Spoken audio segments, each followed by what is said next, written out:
Welcome back to yet another edition of The Early Apex. I'm Dylan, here with Rob, and today what we're going to start off with talking about is what is the deal with pickup trucks? No, in all seriousness, we're going to start off with us both ranting about a vehicle that neither of us have actually ever owned, but I have a lot of opinions about. And that's There's a reason I've never owned a pickup truck. Absolutely, and I think if this was a different time and place, I'd absolutely own a pickup right now. But they just don't make them like they used to, Rob. They just don't make them like they used to. God damn it! So I know what mine are, but what are some of your pet peeves or things that really grind your gears about pickup trucks? Well, Dylan, the pickup truck is a car born out of utility.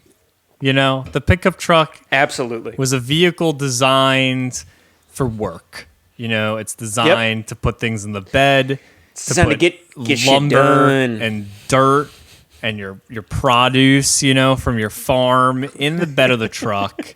It's designed to tow heavy things, to move things around. Mm-hmm. The most recreation a pickup truck should see is when it's towing your RV. Okay. You know, that is an acceptable recreational use of the pickup truck. Maybe it tows your race car, your dirt bikes, or your RV. But outside of that, it is a car, an automobile for work. Yeah. And it is no longer sold as such. You know, you can't buy a pickup truck that doesn't have heated seats, you know, a fine leather interior. You know, a 25-inch touchscreen in the center. It's ridiculous. It's ridiculous. You know, it is now. You used to buy an Escalade. Now you buy a GMC whatever. What are the, 2500? It's GMC just Sierra. silly. Yeah. Okay. So here's a little sneak behind the curtain. Usually I would try to pick opposite of you, but I'm 100% on board. I couldn't even consider arguing any of these points. It is ridiculous. It's absolutely ridiculous. No one could. It's preposterous. Preposterous. How could you possibly have a different perspective here? No, and here's something else that I feel like this is facts. To me, it's facts. It's definitely not facts, but I feel like if you look over the years, 20 years ago, okay, what was the size of the pickup truck that was towing a race car, right? I feel like there is a conspiracy here. This is all based on facts. Cold hard facts. But I feel like there's a conspiracy here that slowly over time, you know, like a truck that's rated to tow 4,500 pounds has slowly gotten bigger and bigger and larger. And it's like, you need this full-size pickup now to tow anything reasonably large, when it's like, if you go back 20 years, we were just towing whatever with whatever they had. And the trucks back then were much smaller. So I don't know, is everyone just super concerned with safety? And I understand, yes, if you're going to tow a certain amount of load, the tow vehicle should be able to, offset that weight and be a rough estimate. Listen. It's gotten, I don't know. It's obviously all facts here. No one's buying them to tow. No one's buying the tow. Everyone who buys them talks about the towing capacity. Have you ever seen them towing anything with it? No, it's all theoretical. They're like, it is. Well, yeah, if I did buy that $50,000 34-foot boat, I could tow it with my new, F-150 King Ranch. I could. But they can't afford the boat because they just bought an $80,000 truck. the Texas Ranch edition, Eddie Bauer, whatever, F-150 with, What the hell do you need massaging seats for? It feels like there's a little kid behind you kicking you in the back. That was supposed to be for your upscale SUVs, which, by the way, could also, I'm sure, tow maybe not just as much, but is just as capable of towing a lot of crap that you're also still not towing. You're not doing anything with it, so just lean into the SUV life. Yeah, absolutely. I don't know, you know? I Bed will say sizes aren't getting bigger, it's just cabins are getting bigger. It's like yeah. They took the SUVs that everyone was buying 20 years ago, which already silly. Everyone should drive a wagon. We both know this. But absolutely. They took SUVs of the 2000s and they're like, slap a 6-foot bed on it. Yep. And now we can charge even more. And I don't even know. And you can sell a lifestyle. You can sell a lifestyle brand, Rob. Now with buying a pickup truck, you're clearly blue collar. You're clearly getting shit done in the luxury of the 5 cowhides that you're surrounded by with all the freaking leather that you've like paid for with your $80,000 truck. Every time we mention the price of this truck, it's going to go up $20,000. The $80,000 pickup truck. It is. I feel like it's gotten out of hand, and it seems like the universal vehicle for many people is now becoming like the pickup truck here in America. I have to show you something. I have to show you something really horrific. We're gonna show you guys too. Okay. What are you showing me? I'm sending this to you. It's the most horrifying F-150 you've ever seen. Oh no! And it comes directly from the factory like this. Oh no! Okay. All right. I'm going to my messengers. Hit the link on there. All right, guys. I'm going to describe this for everyone who can't see it. This is the F-150 Tonka edition.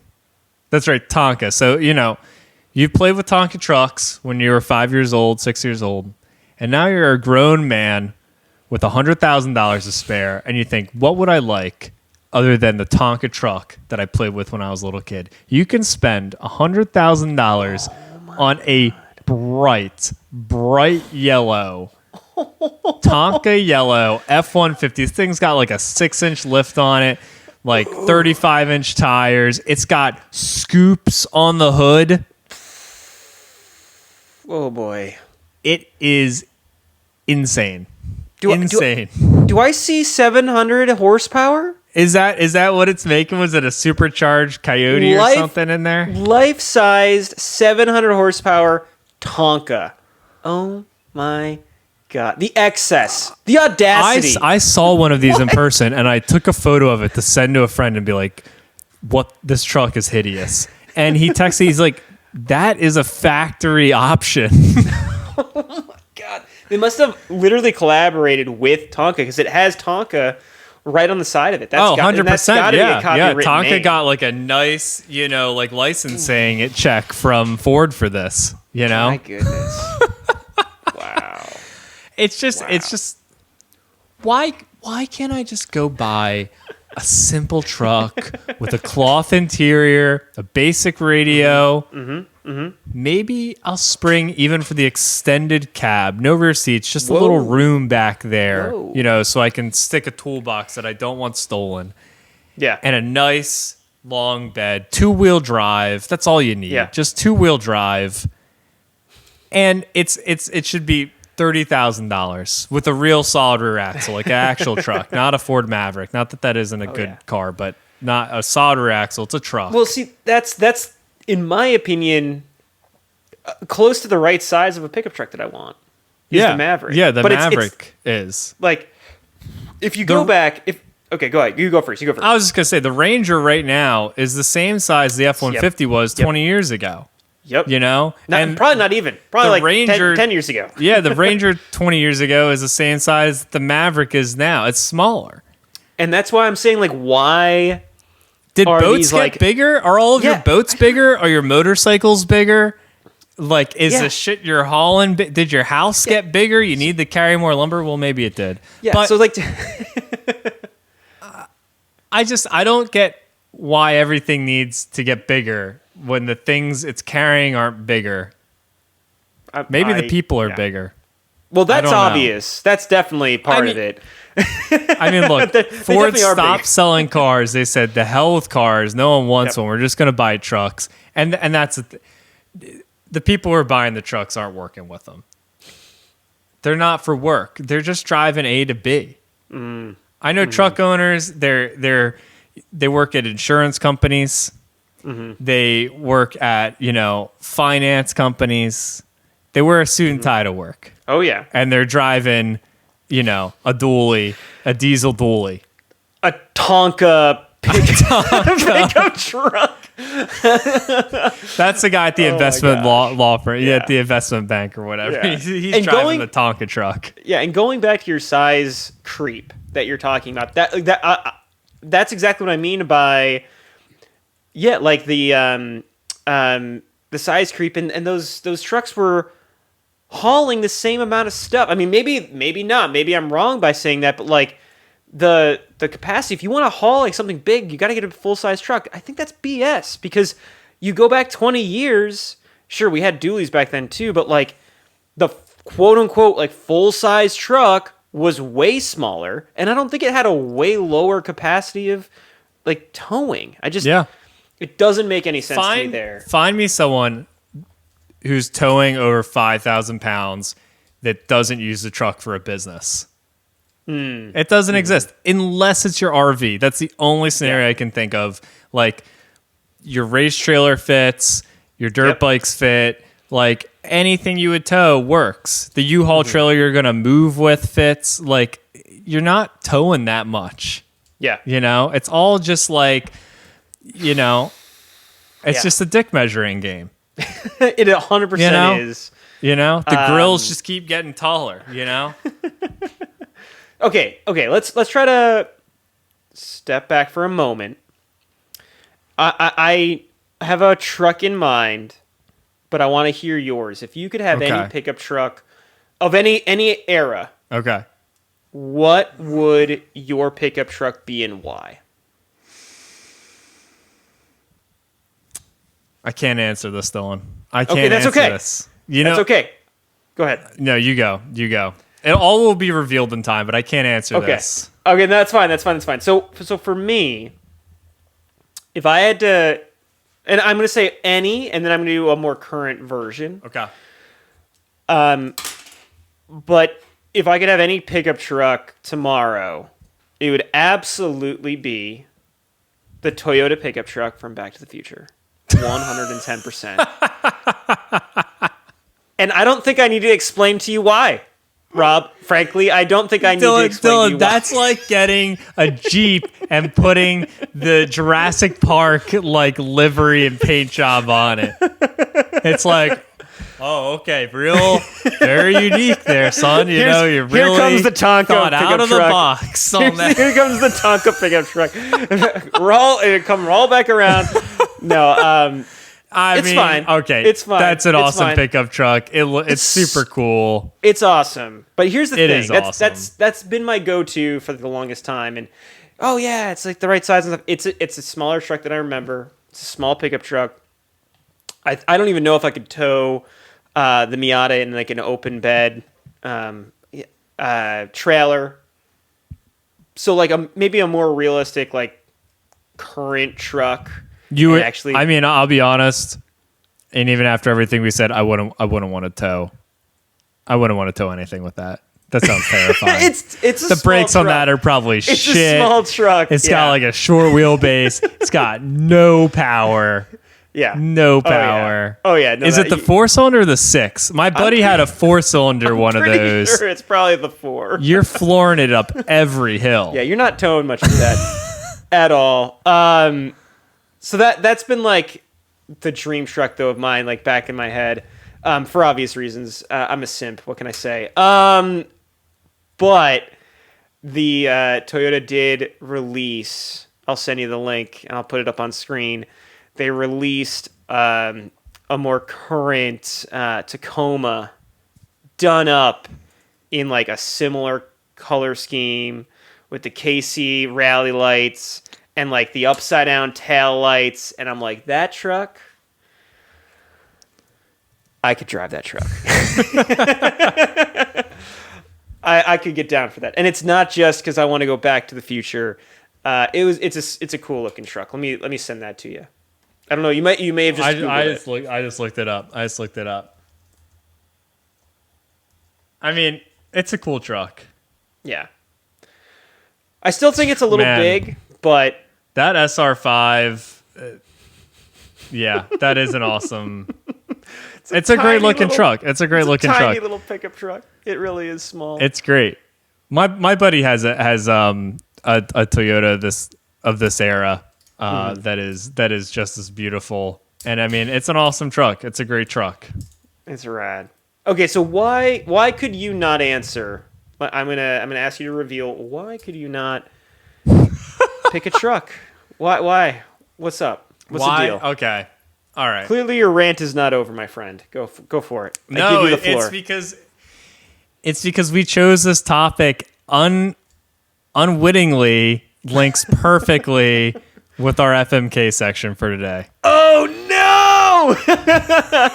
All right, let's do it. Let's end this here. Let's end this here. Perfect transition. I think I know exactly what you've done. Right in there. I cannot believe what we're in store. And we're going to be looking at the best pickup trucks ever made in my eyes. Oh my God, let's do it. Are we doing mini trucks? Let's go. Let's go. Right. Let us know down below how much you love current pickup trucks and how wrong we are and how my conspiracy theory doesn't make any sense whatsoever about towing capacities. And let's get into mini trucks or whatever trucks you've just picked. Let's do it. All right, Dylan, coming right off of that, I have for you the 3 greatest pickup trucks ever made. Okay, so we just went from bashing pickup trucks to the 3 greatest ever made. These are the 3 greatest ever made. Let's go. You know what? They are equally as useless as the soccer mom driving an F-250, yes. King Ranch edition. Equally as useless, but that's what makes them wonderful. That's what makes them wonderful. Okay. Loading up now. First, we have the 2002 F-150 SVT Lightning. Let's go! Let's go! The Lightning, an awesome truck. This is the 2nd generation of Lightning.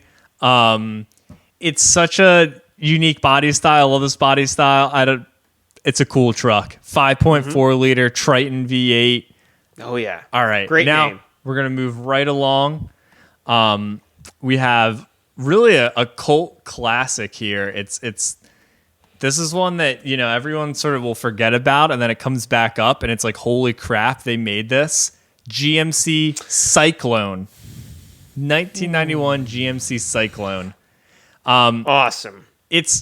Cyclone's a crazy truck. It was insanely fast back then. 0 to 60 in 4.3 seconds in 1991, when the 911 Turbo from that era did it in 4.4 seconds. So you just spotted an American pickup truck faster than a 911 Turbo. Yeah, that first segment's going to be as embarrassed as Porsche was embarrassed by the Cyclone. Like, this is rad. Let's go. Let's go. And I'm not even going to pretend to hide my absolute love and admiration. This is the best pickup truck that's ever been made, hands down. It's an incredible machine. It's absolutely useless. It is the 2005 Dodge Ram SRT-10 with a T56 Tremec, single cab, short bed, wing on the back. It's incredible. It's incredible. Let's go. All right, let's go. As I'm sure everyone knows, the SRT-10 Dodge Ram came with the same engine that they put in the Dodge Viper. It's an 8.3 liter V10, mated right up to a Tremec T56 manual. It's got a wing on the back, and it's got like a full like bed cover. So it's like it's totally useless. Like you have to remove the wing from the truck to like use the bed at all. Like it's totally just useless. Got huge 22-inch rims on it. Massive. It's wild. That's a cool truck. Okay. But they're all really special in their right. All right, here's the specs. The SRT-10, 500 horsepower, 526 foot-pound of torque. Okay. SVT Lightning, Jesus. the Triton 5.4 liter V8 supercharged, 360 horse, 440 torque. Both of these are rear-wheel drive. Mm-hmm. And payload capacity, 1,300 pounds for both of those. Okay. Now, the 91 GMC Cyclone has a turbocharged V6, which is a twin engine similar to the Grand Nationals, right? Yep. Legendary motor. This only comes in an auto, and it has 4-wheel drive, which I think is how it got such insane acceleration results. It's 4-wheel drive with some type of torque diff that can send most of the power to the rear, which is pretty cool. Yep. So maybe it's actually all-wheel drive and not 4-wheel drive, since I guess it has a center diff. Yeah. That makes 280 horsepower and 350 foot-pound of torque. And it has only a 500-pound payload capacity. So you put two big friends in the bed, and that's it. You're tapped out. Like, that's all here. Not doing a whole lot with that thing. No, you're not doing much with that thing. Oh, my goodness. Okay. Oh, man. Oh, man. I love how we accidentally did both these segments back to back, and how we just trashed trucks, and now I'm excited about trucks immediately. What's funny is we were bashing about the uselessness of modern giant trucks. Yeah. And all these are... And these are all completely useless trucks. Just no function. You might as well have just bought a Lamborghini. God. Like these things are useless. Oh my God. The excess. I love it. Okay. Let's see here. Whoa. I feel like... so this is, FMK. I feel like I just want to F them all. Like, I just want to... I don't want to own any of these. I feel like they've all deserved the right not to get crushed. I just want to, like, burn rubber and, like, just roast tires and walk away and just be like, yep, I experienced that. Because none... Yeah. Yeah.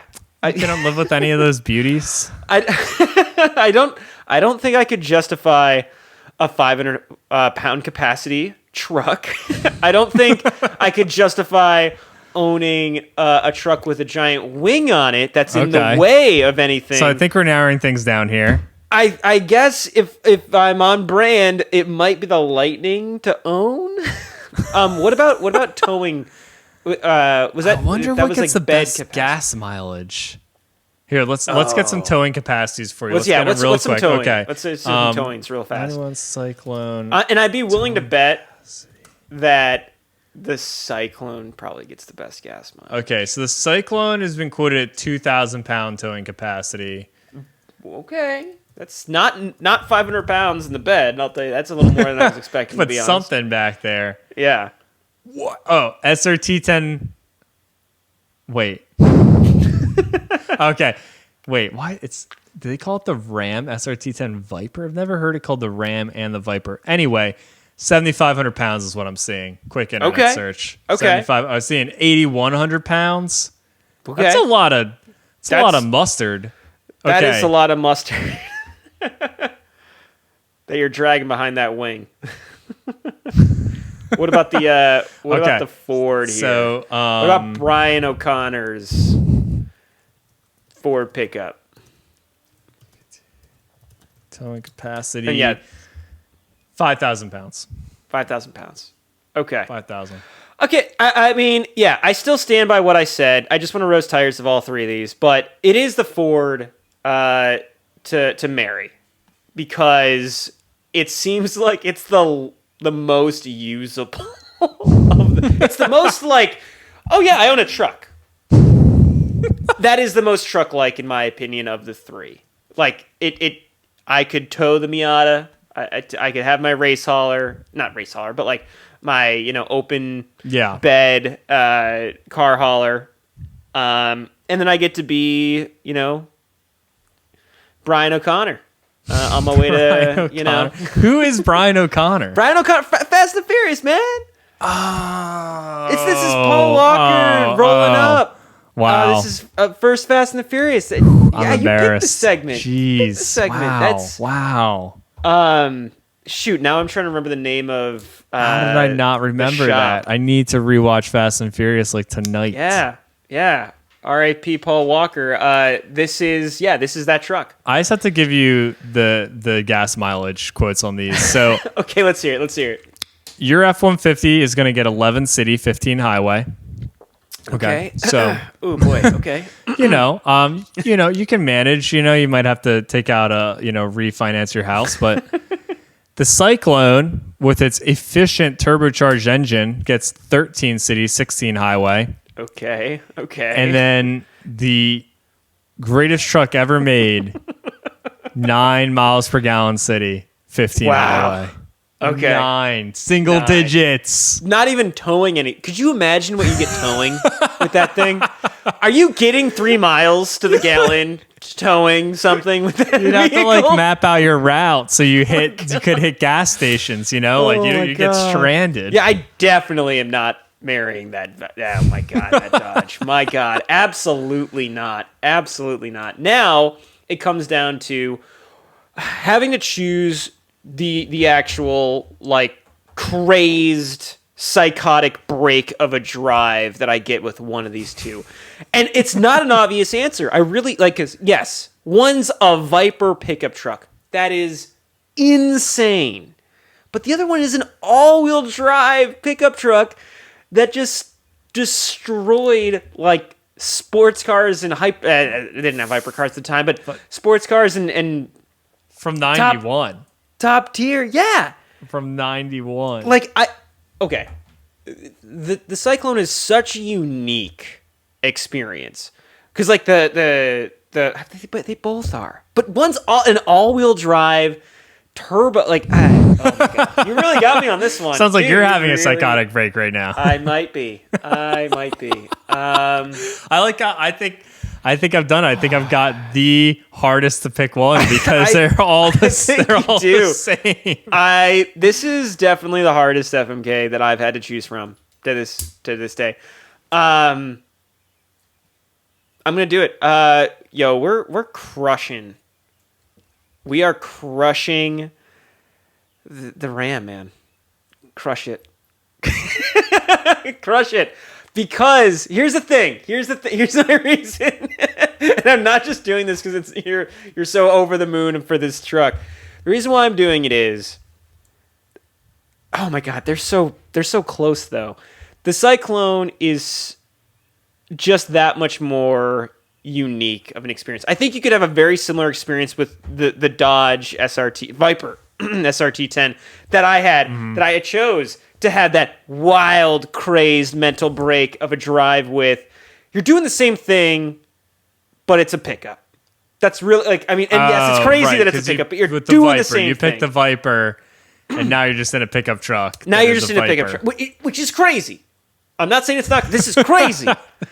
But this is not 91 all-wheel drive turbo mini truck crazy. That is it's something a small that truck too. You cannot get a taste of what that experience is like unless you go to the source. You could absolutely imagine it's 1991 and you roll up to a light next to some just prick in his brand new 911 turbo. Yes. And you look over at him, start revving your engine. This guy's like, look at this piece of shit. Yeah. And then you just smoke Ferrari. him. You just smoke him. Too expensive for you, pal. In your GMC pickup. Yeah. That is nuts. That's a good experience. Plus, yeah. If we're really having to get down to the finite situation too, there was a lot of fakes of the Dodge. With the Viper engine, there were a lot of body kit. Oh Rams. Yeah, like the R&T, I think. It looks identical. Yeah, everyone's gonna be like, oh, there's that poser again with that wannabe Viper engine Ram. Meanwhile, they actually have the Viper engine, but no one's gonna expect you to have that. Whereas I've seen them. There's the sister car, the SUV. It was the Cyclone and the what? What was the other? Oh yeah, I forgot the SUV. But there's an SUV version of that car, and there's a local one. And every time I see that at a Cars and Coffee, I have to, Typhoon. Oh my God, what a freaking great name! The Cyclone and the Typhoon. Yeah, I'm standing by that. I'm gonna marry again the boring one. Oh my God, live a little, Oh my Dylan. God. Maybe I need to live a little. This is the hardest segment. This is the hardest segment.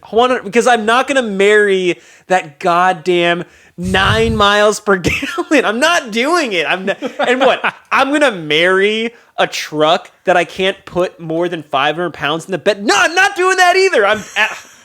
Yeah, dude, you got me. You got me. Oh my God. And I stand by my choice. I sent you off the edge on this one. You did. Wow. So Okay, you can breathe. about You you? made the choice. You can breathe now. That was tough. Yeah. So what about you? I only have eyes for the Ram. For the For Ram. the SRT-10. I have loved that truck ever So since. you'd marry that? Yes. You want yeah. Every day. Are you kidding? Every You're the day. one. You're the one that's I'd gonna have to refinance. I'd buy tires for it every month. Because it's got no weight in the back. It just smokes them everywhere you go. Oh my God. Oh my, that just. I would love that. Okay, so you're clearly only have eyes for the Ram. Which of the two are you gonna take on a joyride? Are you gonna be Brian O'Connor for a day? Or I'm are you taking gonna the Typhoon. Yeah, I Or want the to know. Cyclone. I The know Cyclone. the Cyclone. Yeah, the Cyclone. Yeah. I want And- to. yeah. I want to know what that thing's like. It makes sense. It Yeah. absolutely makes sense. I feel like the F-150, the Lightning, is like a tamer version of the SRT-10. Yeah, I gotta wonder what that's like. I mean, the wheelbase is different. It's a lightweight vehicle by comparison to the other two. Like that's got to What, be the such Cyclone? a unique. Yeah, that's got to be such a See what unique Cyclone weighs. experience. By the 9,000-pound Dodge Ram to the 3,800-pound Cyclone. Yeah. Oh yeah, it's got to be totally different. I mean, it's a way older truck. Like that's an old truck. That you can like breathe on and be on the capacity of for the bed. Yeah. I mean, think about comparing that to, the Back to the Future Taco, Yeah. which had a 4-cylinder and made 150 horsepower. Not even 100 horsepower. Yeah, 100 horsepower. And 150 foot-pound of torque maybe to this thing. Like, Yeah. that's a crazy comparison. That's nuts. Okay, it weighs 3,600 pounds. 36, even lighter than I said. Wow. 3,600. That's a pretty light truck. That's got to be a riot. It's got to be a riot. That's as like light as the M2 is now. Yeah, that's awesome. All right, best segment to date, 100%.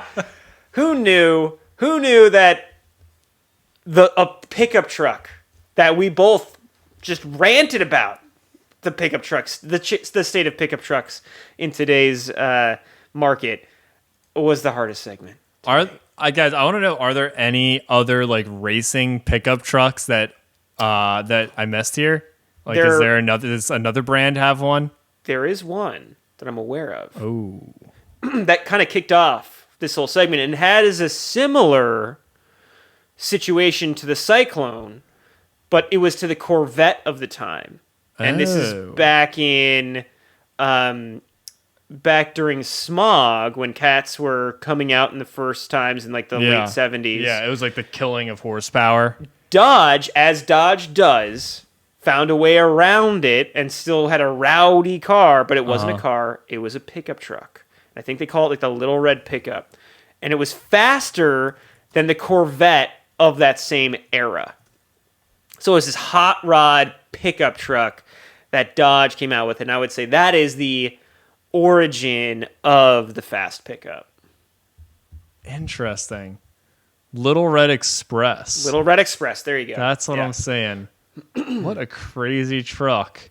Yeah, so Dodge just dishing it out, even back then, embarrassing GM with their so-called sports car, come out with a red pickup truck brick that's faster than the Corvette at the quarter mile. Faster than the 1978 Corvette. Yep. Wow, that's awesome. That's a But cool outside truck. of that, yeah, guys, any other trucks only aware of essentially those four. I'm not really aware of. And you could argue the Raptor is in there, but that's more of like a Moab, right? build. The Raptor isn't in the same spirit. Although I do find it awesome, but not in the same spirit. Yeah. All right. Well, yeah. Let us know down below. Was this a difficult one, or did we just like exaggerate? I did not exaggerate. I'm probably gonna be up at night thinking about it. I don't know. Did I make the right choice? I'm probably editing this right now, just like screaming about like what a terrible decision I made, with full of regrets. But let us know down below. Comment. What do you guys think? So with impeding ICE engine regulations bearing down on us, and everyone worried about an end of ICE cars and manual transmissions and all that, there is a glimmer of hope, which is that in 2023, there's nearly a doubling of the take rate for manual transmissions than from 2021. So in 2021, 0.9% of all cars sold in America were manual. And in 2023, it's gone up to 1.7. So almost a doubling of the manual take rate. And I think it makes a lot of sense. And here's why. Post-COVID, you see a shooting up of interest in the used car market, in the sports car market. Yep. Goes berserk. Yep. It's gone berserk. You've also seen, just with how much media there's to consume, just a lot more people getting interested in car culture. And then you also have all this rhetoric about these are going to be the last manual transmission cars, the last ICE cars you can buy. And everyone's like, wait, I need to get one now before I can't get one. And so I think those are all the contributing factors that have led to, despite the fact that there is now probably a record low of cars to choose from with manual transmissions. Yeah. There's less to choose from, but sales are going up, and I think that's why. I think everyone's like, okay, I've got to do this before I can't do it anymore. Mm-hmm. Interesting. Okay, yeah, that would make sense. Right. This is kind of like people not wanting to miss out. Similar like psychology on like how a bank run would work. I know this is kind of silly to like relate this to a bank run, but hey, like I got to get my money. I got to get my money while I can. Like, let's go. I think it's a better analogy than you give yourself credit for, because I mean, all right, just like a bank run, you see, okay, there's a problem. I need to get my money out before everyone else does. So everyone's rushing, and you have more demand than you have supply, right? Because the bank's lent your money out, doesn't have it all sitting there. Yeah. Go look at any performance car right now. Go look at the GR Corolla or the new Civic Type R, or even the GR86.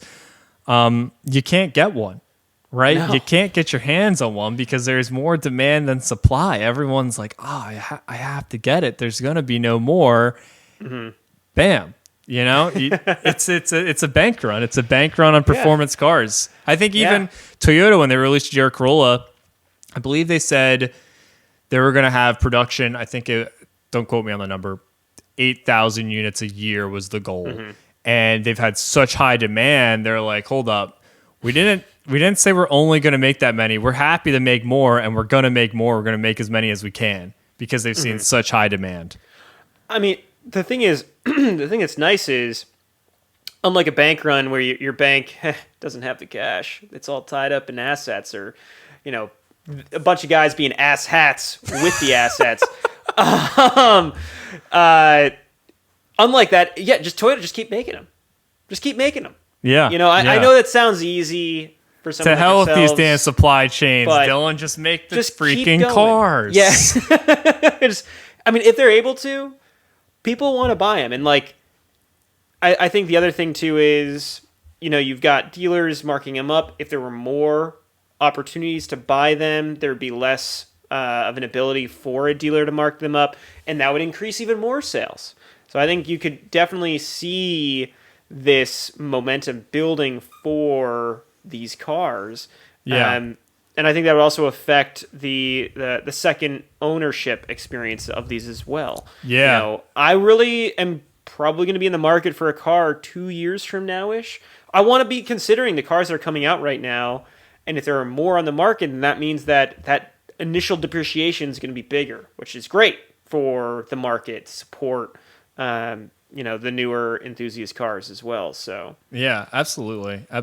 I think it's only good things to see that uptick, and it means that manufacturers are going to say, hey, there's some money left in this after all. Yeah. So they'll at least, maybe it's not new development, but they'll keep pumping them out. As long as the government will let them, they'll keep pumping them out. And the more that's on the road, the more that's here to stay. Yeah, you know what, actually? You know what really is going on? Save the Manuals has finally started to make an impact in the market. Let's give credit where credit's due. The most important social movement, since civil rights. It's pivotal for our society. I really don't know how they've done it, Rob, but they've done it. Clearly, they have succeeded. They've infiltrated every sector. I really of the United need to States buy government. several more stickers for my car. Maybe even like a keychain at this point, because they're winning. They're winning the good fight.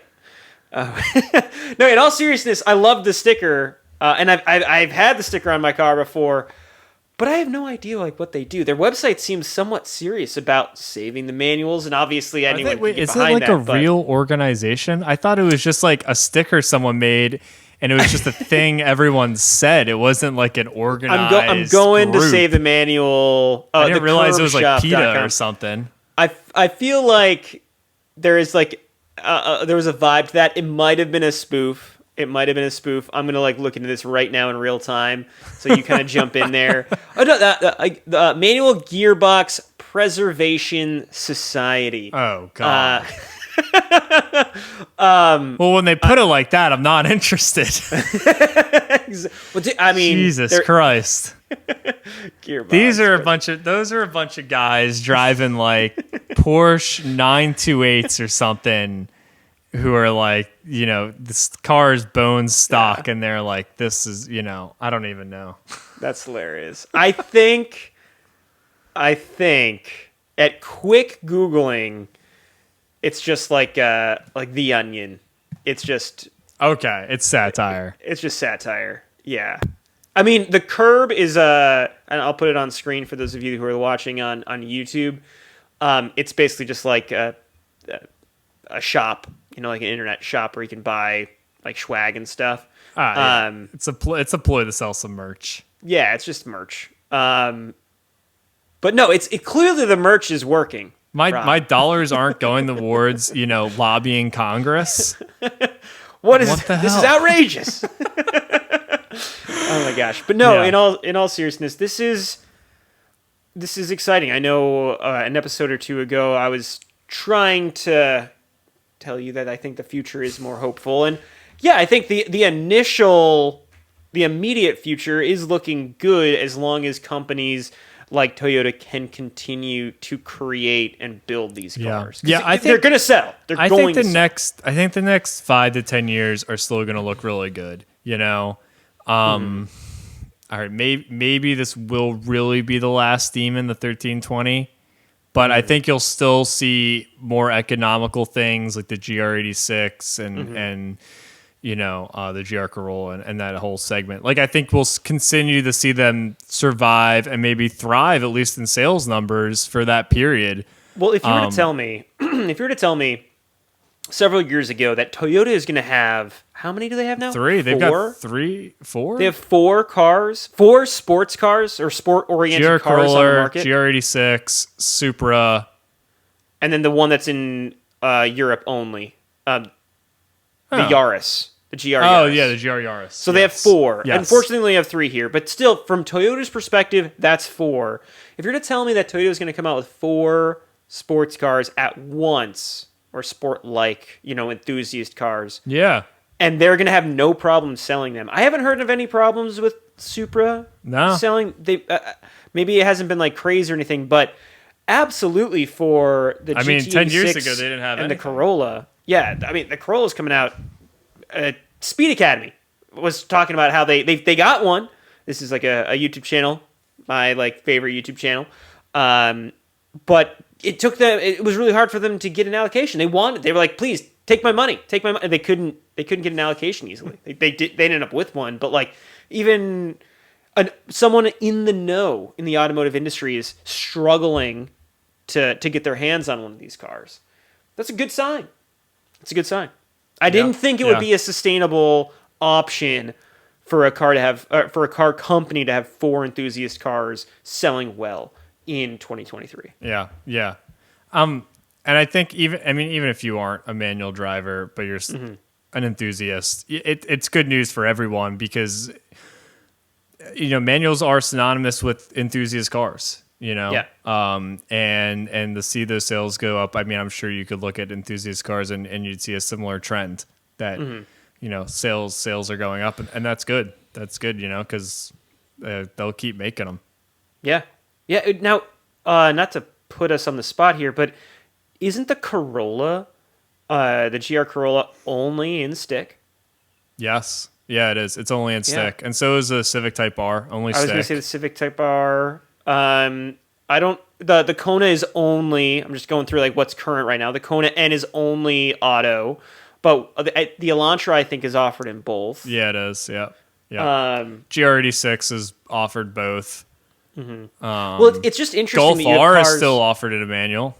That's in America at least. That's interesting. It's just it is very hopeful that you have a car that is only offered in manual. It's struggling to sell, and then they're struggling to keep up with sales. They're not able to make as many. Like that's great. Well, the Civic Si actually has. I think it's only ever been offered in a manual ever. I think you're right. I don't think they've ever had an automatic Civic Si. Yeah, and I think that's. That says something. That's true today. Yeah. I'm going to sleep well tonight. After that segment a couple episodes back, I was struggling.